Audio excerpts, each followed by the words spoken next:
Hi, this is Seth with vMix, and welcome to this vMix overview tutorial video.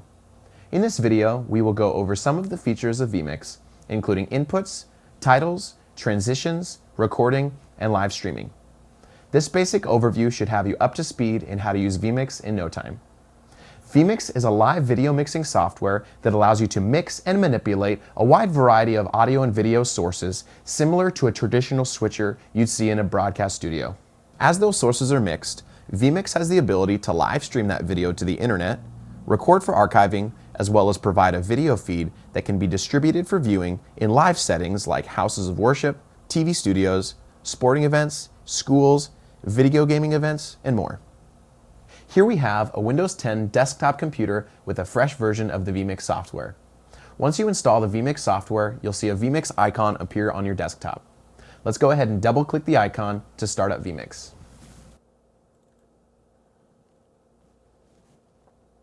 The vMix interface resembles a traditional hardware switcher.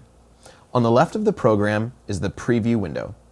This window allows you to queue and preview different inputs such as live video sources, video files, images, titles, PowerPoints, and more. On the right of the program is the live output window. In traditional broadcast settings, this would be called the program output. This window displays the live feed that is being sent to live web streaming, video recording to your computer, as well as your full screen output. Down the middle of the window are the transition buttons. These allow you to change between the preview window and the live window using a variety of different effects such as cut or fade. Below the transitions is the T-bar. The T-bar allows you to manually transition between the preview and program window by clicking and dragging the T-bar from left to right. Also down the middle of the screen is the master audio level. This is the master volume level for the live output of vMix.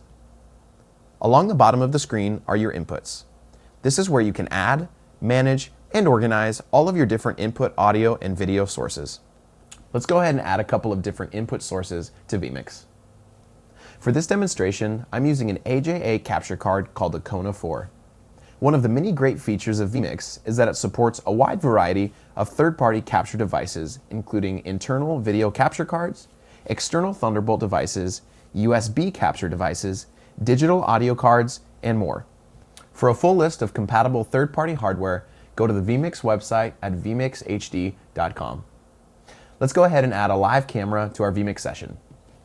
To add an input to vMix, click on the Add Input button in the bottom left-hand corner of vMix. This brings up a new window that shows all the different types of inputs that vMix can bring into the program. You can see video, cameras, instant replay, photos, audio, and more. This is the main window used to add inputs into vMix. For this part of the tutorial, we're going to bring in a live video camera, so let's click on the Camera tab on the left. Here we can see a couple drop-down menus. First, let's click on the Camera drop-down. This will show us a list of all available video inputs coming into our computer. Here we can see 4 channels on our Kona capture card.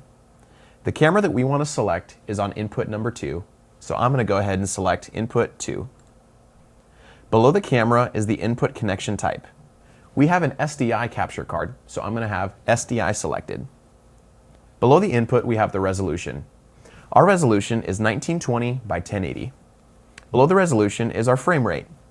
The frame rate of our camera is 59.94p. The resolution and the frame rate might change depending on your camera, so select the appropriate settings for your input. To finish adding the input, click the OK button. Now we can see that our video is coming into vMix. Over here we have a secondary monitor that is connected to our video card. This secondary monitor is displaying whatever is in the live preview window. This is a great way to see what the video source is of our live program. We can see that our full screen is on because the full screen button at the top of the window is green. If we click that full screen button, you can see that our full screen turns off and we can see our Windows desktop. And if we press it again, our live preview output now shows on this monitor. Let's add a second camera. I'm going to click Input again, Camera, and this time I'm going to select input number 1 and hit OK. Now we can see we have a second camera in our vMix session. Now let's add a video file. Again, let's click Add Input, and select the video tab at the top. And now I'm going to browse to my desktop where I have a pre-recorded video clip. I'm going to select the clip and click Open. Next, I'm going to click OK. Now we can see that our video clip has been added into vMix. To preview this video, we can go ahead and click on the input, and it will show up in our preview window. If we want to play the clip, we can go ahead and click the play button right below the preview window. Now let's take a look at a couple transitions. To transition from the preview to the live window, we can go ahead and click the quick play button for a quick fade, and you can see that our preview window now goes to our live output, as we can see here on our secondary monitor. Let's go ahead and click cut, which does an immediate transition. And now we have 4 programmable transitions below those 2 transitions. In this session, we can see zoom, slide, vertical wipe, and fly. Let's go ahead and click zoom. Slide, vertical wipe, or fly. To change these transitions, simply click the drop-down menu on any of these 4 transitions and select the desired effect. The duration of these effects can also be changed by clicking the drop-down menu and entering a time in milliseconds at the very bottom of the menu. Let's go ahead and change this zoom effect to 1000 milliseconds or 1 second. Now when we click the zoom button, the zoom takes 1 second to complete. Below the transition buttons is the fade to black button. Here on our secondary monitor is our live video output. If we click on the fade to black button, it fades our live output to black. Now you can see that we can still see our live output here in our vMix screen, but on our output you can see that it's gone black. If we click it again, it will bring the video back. Below the fade to black button is the T-bar. The T-bar is directly connected to the first transition effect. Here in our session, fade is our first effect, so when we use the T-bar, it uses a fade effect to transition from the program to preview window. If we change this effect, it changes the effect on the T-bar. So let's change it to fly. Now when we use the T-bar, it performs a fly effect. Let's go ahead and add a title to our video. To add a title, click on the Add Input button and click on the Title/XAML tab on the left. Here we can see a list of pre-done titles. Let's go ahead and click News HD and click OK. Now we see a new window with a couple of fields for our title. First is the headline. Let's change this to Evan Kraft, who is our artist here in the video.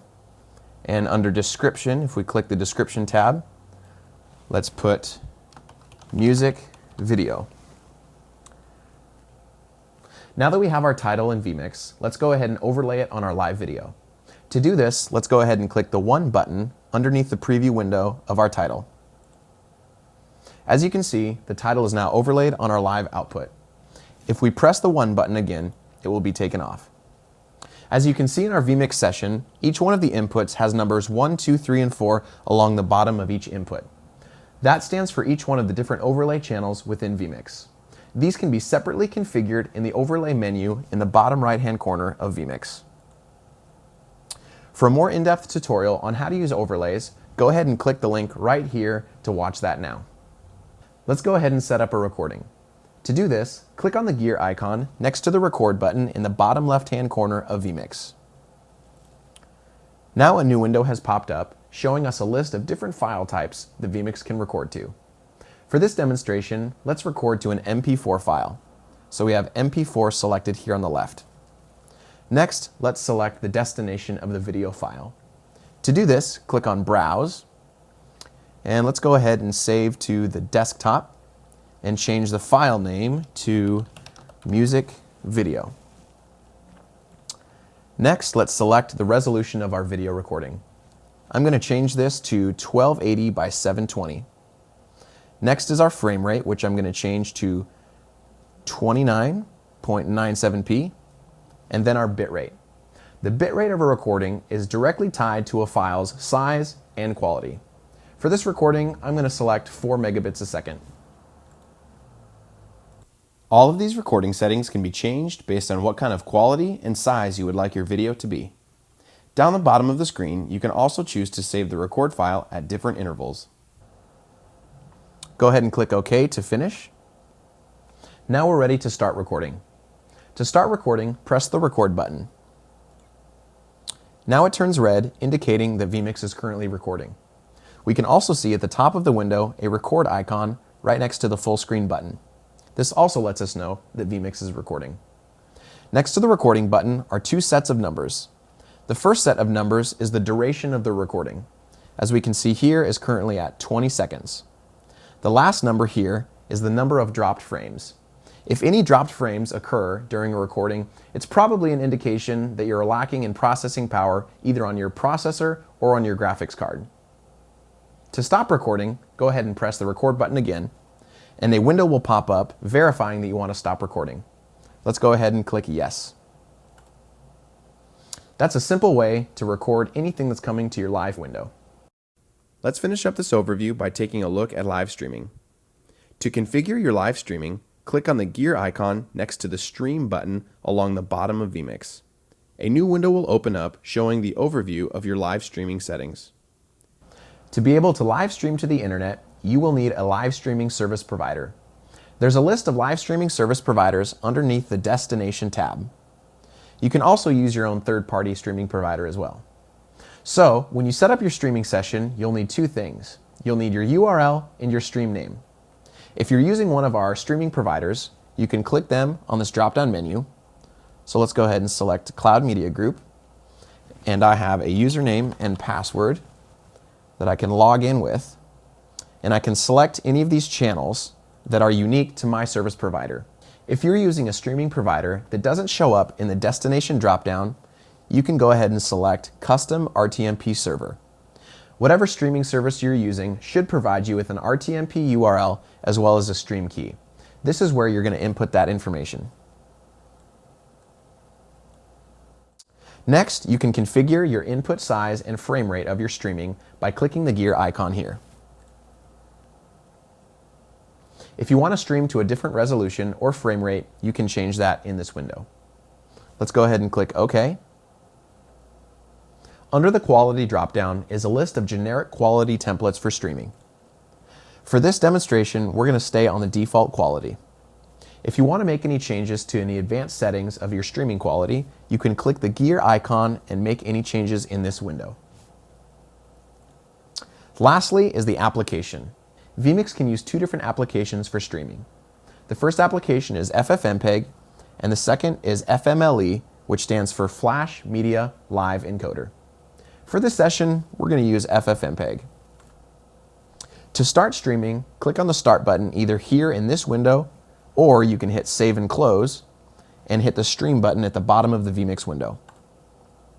Once you click the window, the streaming button will turn red, and you will also see a streaming icon at the top of the window indicating that you are currently live streaming.